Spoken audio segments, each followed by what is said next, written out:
Buenos días, hermanos. Les invito a orar. Amado Padre Celestial, muchas gracias, Señor, por este tiempo. Gracias por la oportunidad de poder predicar su palabra, Señor, de poder venir y glorificar su santo nombre, Señor. Le alabamos, le bendecimos y le damos muchas gracias por su misericordia y por su gracia para con nosotros, Señor. Suplico, Padre Santo, que usted sea con su pueblo. Suplico, Señor, que usted hable a los corazones, Señor, y que nos permita entender y nos permita vivir conforme a la verdad, Señor. Se lo pido, Padre Santo, en el nombre de Cristo Jesús. Amén. Bueno, en esta época moderna seguramente ya has pedido cosas por internet. Seguramente ya has hecho compras, ¿no? Imagínate que pediste un celular o que pediste algo que es realmente importante para ti y es valioso. Te hablan por teléfono, te dicen que ya dejaron el paquete, estás todo emocionado, llegas a tu casa y en cuanto abres la puerta ves que el paquete está abierto. Esa tira, esa bolsa que debería estar completamente sellada o cerrada, ahora está abierta. ¿Cómo te sientes? ¿Qué es lo que viene a ti cuando tienes ese tipo de experiencias? No, ya me lo robaron. No, alguien ya lo abrió. No, el sello es una garantía. El sello es una garantía.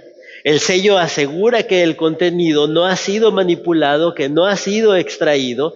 El sello confirma que viene del proveedor que legítimamente te lo vendió y que no ha tenido ningún fallo en cuanto a él como su origen. Y el sello te da entonces la confianza que dentro de lo que es dentro de lo que está dentro es correcto o es lo que tú compraste o es lo que tú debías, ¿no?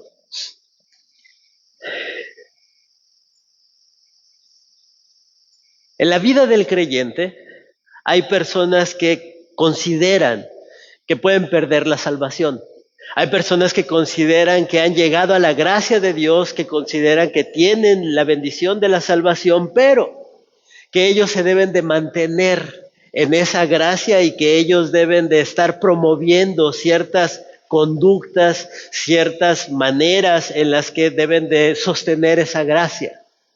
Y entonces la gente piensa que ya llegaron a la gracia de Dios, ya obtuvieron la salvación de Dios, pero ahora les corresponde a ellos hacer, hablar, actuar, vivir de ciertas maneras para mantener esa salvación, porque puede ser que la pierdan.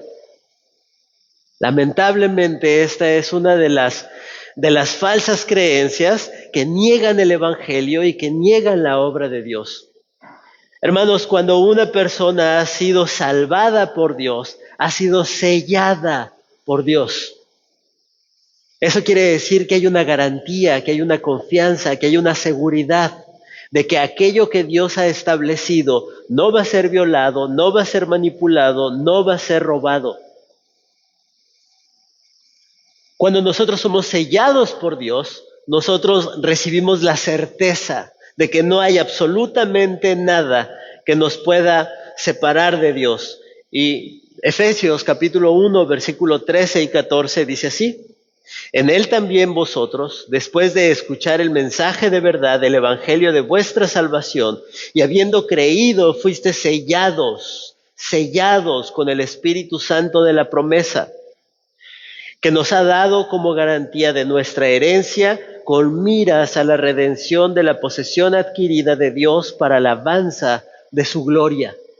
Lo que Pablo nos está diciendo es que hemos sido sellados con el Espíritu Santo hasta que vayamos delante de Dios y experimentemos su gloria plena y podamos ser eternamente consolados en santidad y en justicia delante de Él, sin pecado, sin vergüenza, sin ningún remordimiento. Ha sido sellado. Ahora bien, segunda de Corintios capítulo 1, versículo 19 al 22 dice así: porque el Hijo de Dios, Cristo Jesús, que fue predicado entre vosotros por nosotros, por mí, Silvano y Timoteo, no fue sí y no, sino que ha sido sí en él. Pues tantas como sean las promesas de Dios, en todas las cosas son sí. Por eso también, por medio de Él, amén, para la gloria de Dios por medio de nosotros. Ahora bien, el que nos confirma con vosotros en Cristo y el que nos ungió es Dios, quien también nos selló y nos dio su Espíritu en nuestro corazón como garantía. La experiencia del creyente es que una vez que has reconocido tu necesidad de Cristo, no te quedas solo, no te quedas desprovisto, no te quedas solamente pensando en cómo tú te tienes que esforzar para lograr alcanzar la plena salvación, sino que el Espíritu Santo es el sello de nuestra salvación. Y esto me ha dejado pensando, ok, el Espíritu Santo es el sello de nuestra salvación. Pero ¿cómo se ve eso? ¿Cómo se experimenta eso? ¿De qué manera puedo mostrarle a la iglesia que el Espíritu Santo es el sello de nuestra salvación? Irremediablemente tenemos que ir a Romanos capítulo 8. Y les pido que abran sus Biblias en Romanos capítulo 8.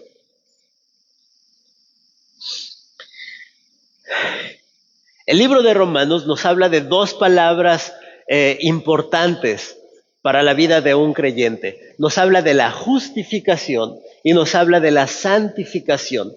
Y estas dos palabras son las dos caras de una misma moneda. Es decir, aquellos que tienen la justicia de Cristo irremediablemente, ineludiblemente, o sea, a fuerza, van a tener la santificación de Dios. Las personas que han sido compradas por el precio de la sangre de Cristo van a vivir conforme a la voluntad de Dios. Esta es la garantía y esta es la experiencia de los creyentes que han sido sellados con el Espíritu Santo. Así es que no voy a decir todo lo que pasa en Romanos, pero lo que nosotros podemos ver, o como yo lo entiendo, es que Romanos va construyendo que nuestra salvación es por fe. Y que nuestra justicia está en Cristo, que somos salvos solamente por el sacrificio de Cristo. Y entonces vamos experimentando esa justicia y esa justicia va creciendo hasta llegar al capítulo 7.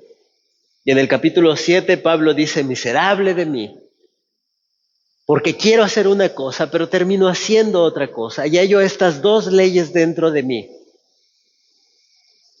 Y entonces está la justicia de Cristo que ya me compró, que ya pagó por mis pecados, que ya hizo todo lo que debía para estar delante de Dios santo, sin ninguna tacha. Pero el capítulo 7 es como un episodio negro, es como un episodio de vergüenza. Es lo que nos recuerda la experiencia del creyente día con día. Quiero hacer una cosa y termino fallando en eso que quería hacer. ¿Cuántas veces no le has prometido a Dios? ¿Cuántas veces no le has dicho a Dios, ahora sí, a partir de esta vez no voy a volver a caer, no voy a volver a hacer, no voy a volver a fallar? 3 doritos después, Señor, soy yo de nuevo. Aquí estoy. Esa es la experiencia del creyente. Y entonces cuando Pablo nos pone esta experiencia y dice, miserable de mí, Versículo 21. Así que queriendo yo hacer el bien, hallo la ley del mal que está presente en mí. Porque el hombre interior me deleito en la ley de Dios, pero veo otra ley en mis miembros y en mi cuerpo que hace guerra contra mi ley en la mente. Y me hace prisionero de la ley del pecado que está en mis miembros. Miserable de mí, ¿quién me librará de este cuerpo de muerte? Versículo 25. Gracias a Dios por Jesucristo, Señor nuestro. Así que yo mismo, por un lado, con la mente sirvo a la ley de Dios, pero por el otro, con la carne, a la ley del pecado. Y ahí estoy, en esa disyuntiva, en esa tensión entre querer hacer la voluntad de Dios y terminando haciendo otra cosa que ofende a Dios. Esta conclusión nos lleva al versículo 1 del capítulo 8. Por consiguiente, gracias a Dios por Cristo, porque por un lado estoy haciendo esto, pero por otro lado experimento esta lucha. Y dice, por consiguiente, versículo 1 del capítulo 8, no hay ahora condenación para los que están en Cristo Jesús. No hay condenación para los que están en Cristo Jesús, los que no andan conforme a la carne, sino conforme al Espíritu, porque la ley del Espíritu de vida en Cristo Jesús te libra, te ha libertado de la ley del pecado, de la muerte. Pues lo que la ley no pudo hacer, ya que era débil por causa de la carne, Dios lo hizo. Dios lo hizo. Y quiero detenerme ahí y quiero hablarte de algunas cosas de este pasaje. Por consiguiente, es la conclusión del capítulo 3, capítulo 4, capítulo 5, capítulo 7. Pablo viene subiendo esta argumentación y llega al capítulo 8 diciendo, por consiguiente. Hermanos, el capítulo 8 inicia diciendo que no hay condenación para alguien que es creyente porque ha sido justificado con Dios.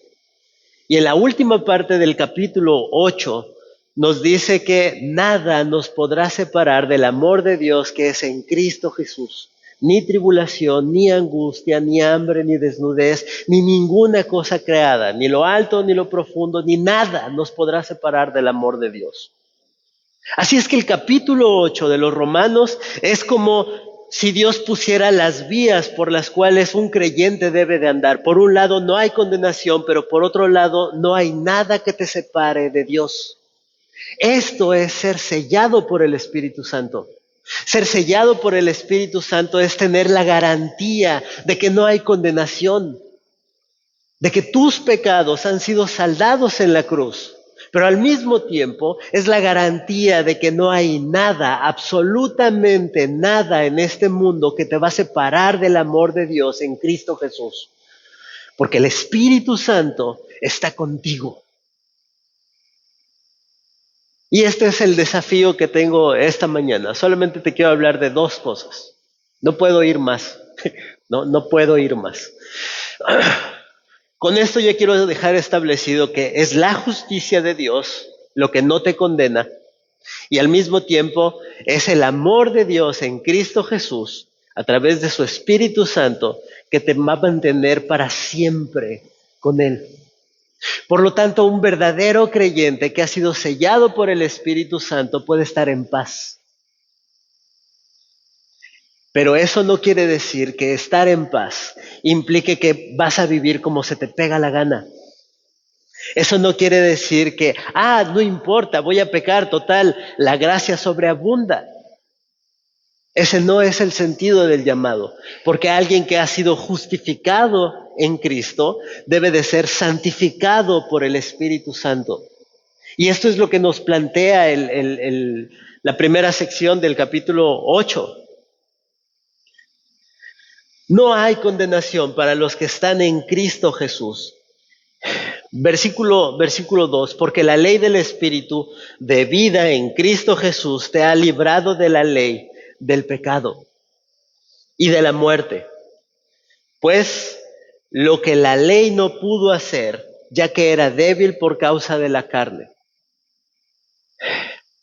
Si tú eres una persona que ha intentado ser buena gente, si tú eres una persona que dice, no mato, no robo, no violo, no hago este tipo de cosas, déjame darte una mala noticia. Esta justicia no va a ser suficiente para que puedas estar delante de Dios. Esta justicia no va a ser suficiente para que puedas estar delante de Dios. La ley nunca te va a dar el camino delante de Dios. No puedes ser salvo por tus propias obras. No puedes ser salvo por tus propias intenciones. Hay un pastor que escribió un libro y planteó esta pregunta. ¿Cuán bueno tienes que ser para estar delante de Dios? ¿Cuán bueno tendrías que ser? Y bueno, si tú no viniste al Evangelio muy temprano y ya tienes algunos años, Perdiste mucho tiempo. Y si fuera por obras, te voy a decir cuán bueno tienes que ser. Tienes que ser igual de bueno que Cristo. Tienes que ser igual de santo que Cristo. Tienes que ser igual de justo que Cristo. Porque de otra manera no vas a poder entrar al cielo. Las obras de la ley son inútiles para poder salvarnos. ¿Alguna vez has querido, como buen mexicano, tratar de desatornillar algo con un cuchillo? Eso, no fallamos los mexicanos. Aquí rápido, ¿no? ¿Y qué le pasa al cuchillo? Se tuerce. Y te da coraje porque el cuchillo no sirve para eso. Es que no es su función. ¿Hay algo malo en el cuchillo? No, no hay nada malo en el cuchillo. Nada más que no sirve para esta función. La ley es exactamente igual. ¿Hay algo malo en la ley de Dios y en los 10 mandamientos? No, no hay nada malo en la ley. La ley fue provista por Dios para que pudiéramos entender la santidad de Dios, para que pudiéramos entender la voluntad de Dios. La ley fue provista para que pudiéramos entender cuán lejos estábamos del cumplimiento de esa ley. La ley fue puesta para que tú cayeras de rodillas y dijeras, Señor, no puedo, no puedo. Lo he intentado una y otra y otra y otra y otra vez, y todos los días de mi vida fallo y fallo y fallo en cumplir la ley. Yo necesito un redentor. Yo necesito que alguien me salve. La ley no es mala. La ley no es ineficiente, solamente que no fue provista para que tú fueras salvado a través de ella. ¿Ya? Y eso es lo que nos está diciendo Pablo aquí. Así es que por cuanto la ley no fue provista para que nosotros fuéramos salvados, ¿qué fue lo que Dios hizo? Dios nos salva. Y esta es la misericordia de Dios. Dios lo hizo. Cuando nosotros no teníamos esperanza del cumplimiento de la ley, cuando nosotros no teníamos el consuelo o la garantía de poder ser salvos por nuestras propias obras, Dios lo hizo. Dios entró a la humanidad y tomó el problema del pecado en sus propias manos. Dice, enviando a su propio Hijo, Dios lo hizo enviando a su propio Hijo, a semejanza de carne de pecado, como ofrenda por el pecado, condenó al pecado en la carne. ¿Qué es lo que nos está diciendo aquí? El problema del pecado era una cuestión que no nos podíamos quitar con buenos hábitos, no nos podíamos quitar con buenos propósitos de año nuevo, no nos podíamos quitar con buenas intenciones. El problema del pecado era algo que nos recordaba constantemente nuestra naturaleza corrompida y nuestra naturaleza que estaba cayendo siempre a lo malo, siempre a lo malo. El problema del pecado era algo tan arraigado, tan radical en nosotros, que por más que lo podáramos por fuera, siempre seguía dando el mismo fruto y siempre seguía dando la misma respuesta. Está mal, está mal, está mal. Hermanos, lo que Dios hizo es que envió a su propio Hijo en semejanza de carne de pecado. Y esto es importante, porque los docetistas y algunas personas desde el inicio de la iglesia han dicho que Jesucristo aparentó ser carne, pero que no era carne. Y que porque la carne es pecaminosa. Pero lo que no entienden es que Jesucristo es verdadero Dios y verdadero hombre.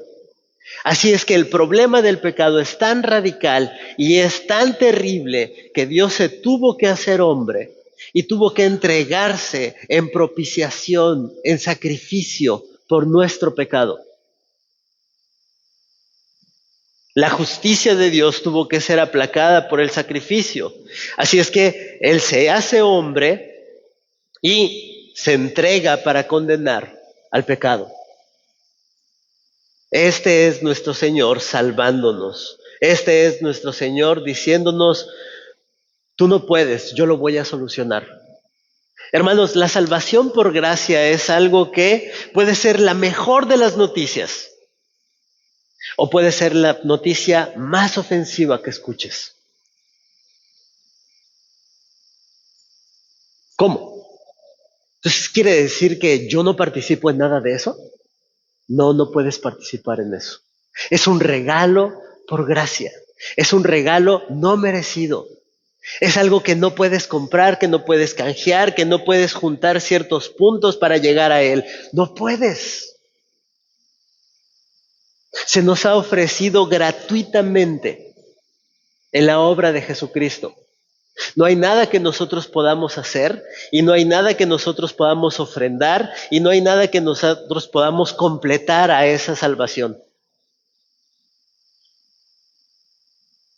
Y esto, hermanos, es la mejor de las noticias para aquellos que son incapaces de reconocer que Dios viene y te entrega gratuitamente la reconciliación y la paz. Debería de ser la mejor de las noticias. Pero para algunas personas, escuchar esto es decir, no, ¿dónde queda mi justicia? ¿Dónde quedan mis buenas obras? ¿Dónde quedan mis buenas intenciones? ¿Y dónde estoy yo participando en la salvación? Yo no lo quiero. Y hermanos, aunque parezca absurda, aunque parezca contra nuestro entendimiento, hay gente que piensa así. Dios vino, se hizo hombre para condenar al pecado en la carne. Versículo 4. Para que el requisito de la ley se cumpliera en nosotros, que no andamos conforme a la carne, sino conforme al Espíritu. Y entonces quiero que veamos esto. La ley no fue dada para salvarnos. La ley fue dada para mostrarnos la santidad de Dios, mostrarnos nuestra incapacidad de cumplirla y llevarnos a un reconocimiento de petición de salvación. Señor, sálveme, yo no puedo. No es mala, solamente que no sirve para salvarnos. Pero lo que Dios nos ha dado es que aquellos que son hijos de Dios han sido sellados con el Espíritu Santo. Y hermanos, el Espíritu Santo no es una fuerza impersonal que te impulsa a hacer las cosas. El Espíritu Santo es la presencia de Dios mismo en nuestras vidas. Y esto nos debe de llevar a la segunda parte.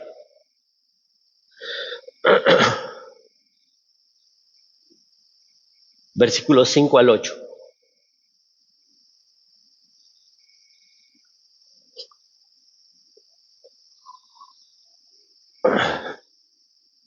Porque los que viven conforme a la carne ponen la mente en las cosas de la carne. Ya me quiero poner. Ya.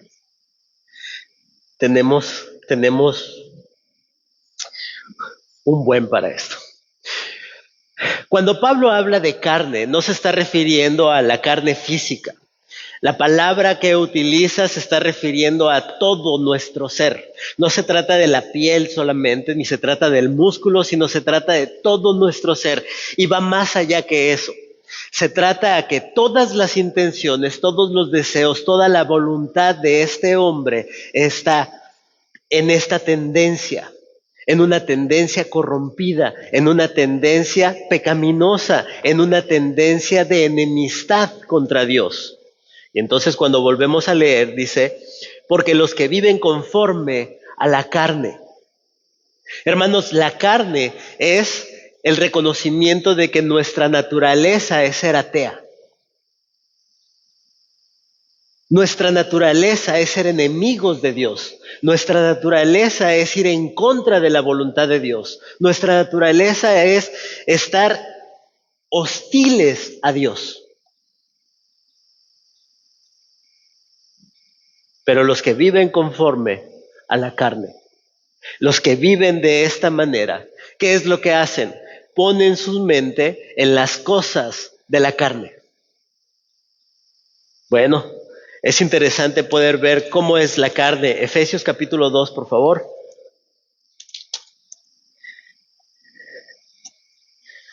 Efesios capítulo 2, del versículo 1 en adelante. Dice así: y Él os dio vida a vosotros que estabais muertos en vuestros delitos y pecados, en los cuales anduvisteis en otro tiempo, según la corriente de este mundo, conforme al príncipe de la potestad del aire, el espíritu que opera en los hijos de desobediencia, entre los cuales también todos nosotros en otro tiempo vivíamos.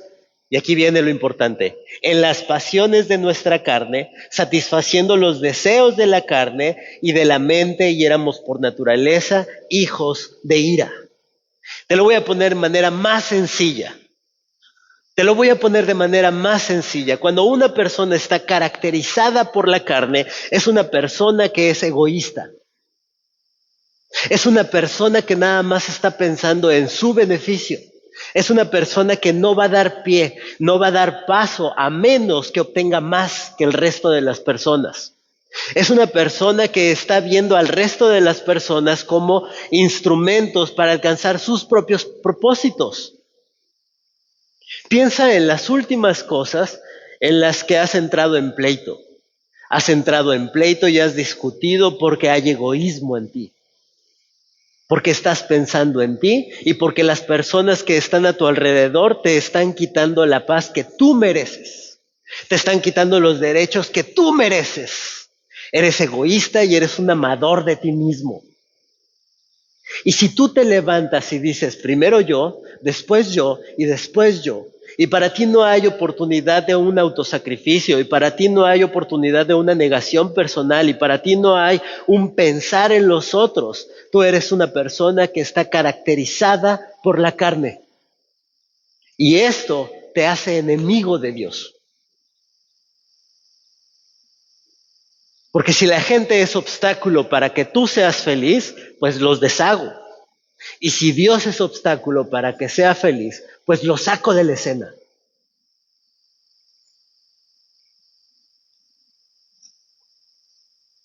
Las personas que andan conforme a la carne ponen la mente en las cosas de la carne. Mientras más egoísta seas, más estás en condición de pecado. Cuando ustedes lean el Sermón del Monte, ustedes se van a dar cuenta que Jesús estaba loco. Cuando ustedes vean los evangelios, ustedes se van a dar cuenta que Jesús no era de este mundo. ¿Por qué? Porque los desafíos que plantea a las personas que son participantes del reino van en contra de todo raciocinio mundano. ¿Cómo? ¿Debo tomar mi cruz y debo de estar dispuesto a morir para tener vida? Eso es absurdo, Jesús. ¿Cómo puede ser posible que perdiendo gane? Eso es absurdo, Jesús. ¿Cómo puede ser posible que el mayor sea el menor? Eso es absurdo, Jesús. ¿Sabes por qué suena absurdo? Suena absurdo porque el mundo es egoísta. Suena absurdo porque el mundo está pensando solo en su bienestar. Suena absurdo porque las personas nada más están viendo la manera en la que pueden ganar sin considerar a otros.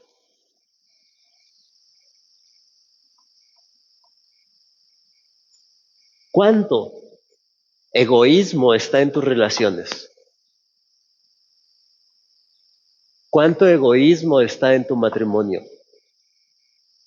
¿Cuánto egoísmo está en tu relación con tus hijos? ¿Te interesa que las personas hagan, hablen, cambien, digan, se comporten porque a ti te afecta? Hermanos, si ustedes siguen viviendo de esa manera, deberían de considerar que están en la carne.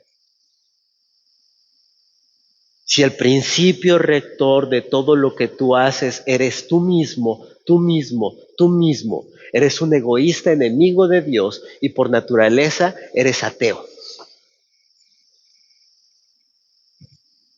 Pero, y para los que Me conocen, yo les he dicho que un pero siempre cambia todo, cambia el rumbo. Pero los que viven conforme al Espíritu, en las cosas del Espíritu, porque la mente puesta en la carne es muerte, pero la mente puesta en el Espíritu es vida y paz. Y hermanos, cada uno de los rumbos va a tener un destino. Cada uno de los rumbos es un camino que estás eligiendo, un destino. En el momento en el que has sido sellado por el Espíritu, vas a tener vida y vas a tener paz. Vas a poder andar de acuerdo a la voluntad de Dios. Vas a poder negarte a ti mismo. Vas a poder ser sacrificial con tus relaciones. Vas a poder pensar en otros antes de pensar en ti. Pero si andas conforme a la carne, todos tus pasos, todas tus decisiones, todos los pasos que desde aquí hasta el último día de tu vida, no solamente te van a alejar de Dios, sino que te van a garantizar la muerte eterna.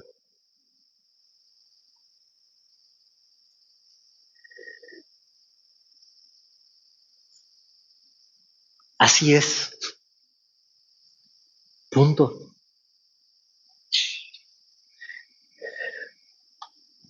Versículo 7.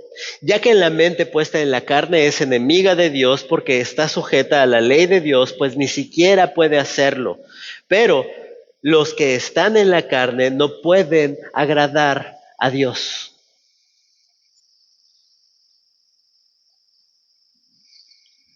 La religiosidad nos hace pensar que somos buenas personas o que hacemos cosas buenas o hacemos cosas malas en las obras que realizamos, pero nubla el verdadero problema. Nuestro camino es una respuesta a Dios y tu respuesta es hostil y egoísta o tu respuesta es de sometimiento y autonegación.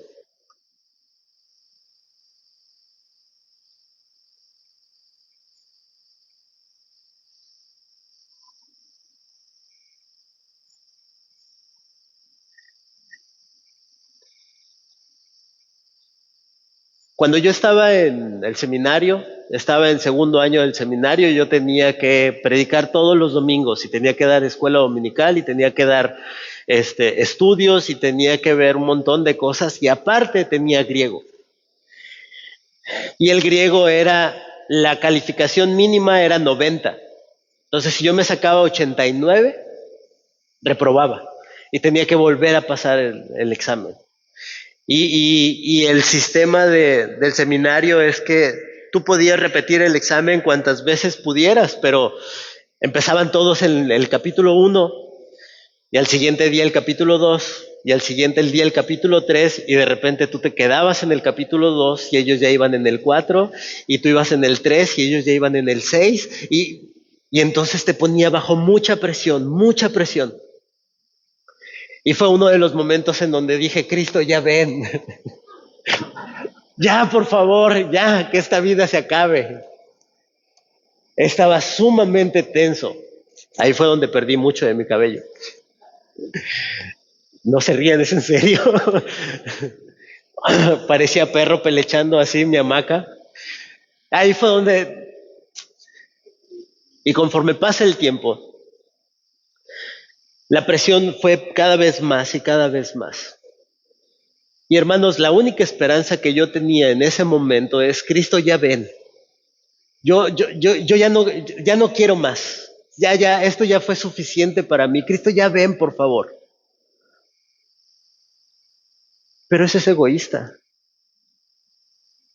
Eso es egoísta porque Cristo me había puesto bajo esa presión y me había puesto para que yo pudiera crecer y para que pudiera madurar y para que pudiera glorificar su nombre. Hermanos, si hoy en día tú no estás experimentando el poder del Espíritu Santo sobre tu pecado, te estás perdiendo de la salvación. Voy a repetir esto.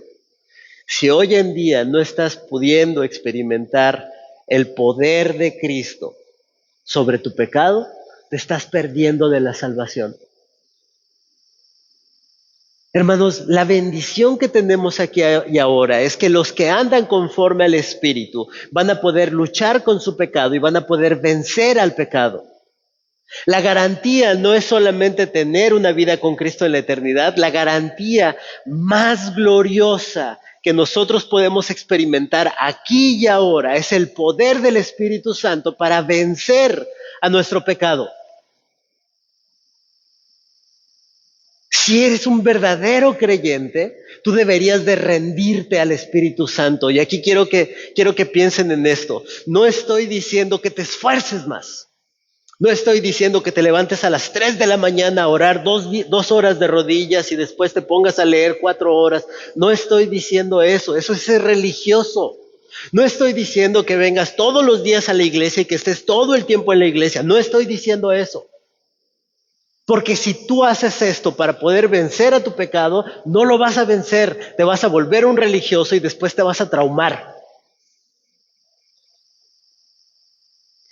Pero si tienes la mente en Cristo, vas a desear orar.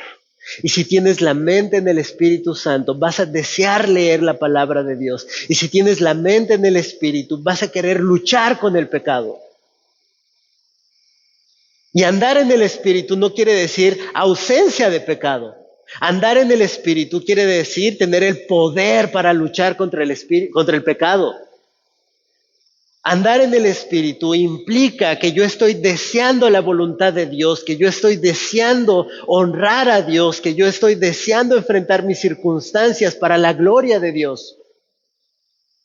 Andar en el Espíritu es que cuando caes, cuando ofendes, pides perdón, te acercas a Dios y sigues luchando. Cuando eres débil, no te esfuerzas más. Cuando eres débil, clamas al Espíritu Santo. Le pides al Espíritu Santo que te sostenga, que te santifique. Hermanos, la verdad más gloriosa que nosotros podemos experimentar hoy en día es que el Espíritu Santo nos capacita para poder hacer su voluntad.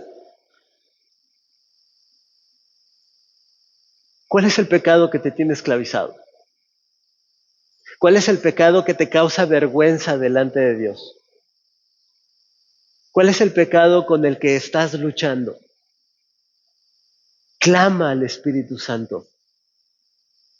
Si esta mañana estás reconociendo que eres egoísta, que estás pensando solamente en ti y te estás dando cuenta que eres enemigo de Dios, arrepiéntete, cree en Jesucristo, clama por el Espíritu Santo para que venga a sellarte. ¿Y sabes qué? En Cristo ya no hay condenación y en el Espíritu Santo ya no hay más separación.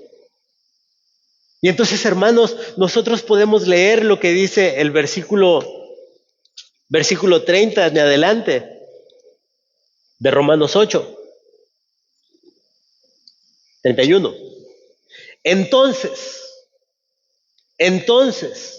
¿qué diremos a esto? Si Dios está con nosotros, ¿quién estará en contra de nosotros? El que no eximió a su propio Hijo, sino que lo entregó por todos nosotros, ¿cómo no nos concederá también en Él todas las cosas? Ora a Dios por aquellas áreas de tu vida en las que estás pecando y estás cayendo constantemente. Suplica al Espíritu Santo para que puedas vencer en estas áreas. ¿Quién acusará a los escogidos? Dios es el que justifica. ¿Quién los condena? Cristo Jesús es el que murió, sí, más aún, el que resucitó y está a la diestra de Dios. Él también intercede por nosotros. ¿Quién nos separará del amor de Cristo? Y entonces plantea: ¿tribulación o angustia o persecución o hambre o desnudez o peligro o espada? Y termina diciendo: tal como está escrito, por causa de tuya somos puestos a muerte todo el día, somos considerados como ovejas para el matadero. Pero la esperanza de alguien que está en el Espíritu pero en todas estas cosas somos más que vencedores por medio de aquel que nos amó. Porque estoy convencido que ni la muerte, ni la vida, ni ángeles, ni principados, ni lo presente, ni lo porvenir, ni los poderes, ni lo alto, ni lo profundo, ni ninguna otra cosa creada nos podrá separar del amor de Dios que es en Cristo Jesús, Señor nuestro. El Espíritu Santo nos mantiene ahí. Somos más que vencedores en Cristo Jesús. El Espíritu Santo te da la victoria sobre tu pecado. Les invito a orar, hermanos. Amado Padre Celestial, muchas gracias por Cristo. Gracias porque Él es el reconciliador y Él es nuestro Salvador, Señor. Gracias porque todos nuestros pecados pueden ser perdonados si creemos en Cristo como el único y suficiente Salvador, Señor. Si nos arrepentimos y creemos, Señor. Al mismo tiempo suplico, Señor, que su Santo Espíritu nos selle para que nos capacite de tener una mente libre del pecado, Señor, y poder andar en el Espíritu, Señor, poder vivir conforme a su voluntad, Padre Santo. Suplico que sea su Santo Espíritu quien guía a su iglesia, Señor. Suplico que sea su Santo Espíritu quien mantenga firme a su iglesia, Padre Santo, y que desde el día de hoy hasta el último día de sus vidas y hasta que usted regrese, la iglesia siga creciendo en santidad. Suplico, Padre mío, que nos bendiga y que podamos mostrar que hay una lucha contra el pecado y que hay una victoria contra el pecado, Señor, porque eso es ser hijos de Dios. Bendíganos, Señor, en el nombre de Cristo Jesús. Amén.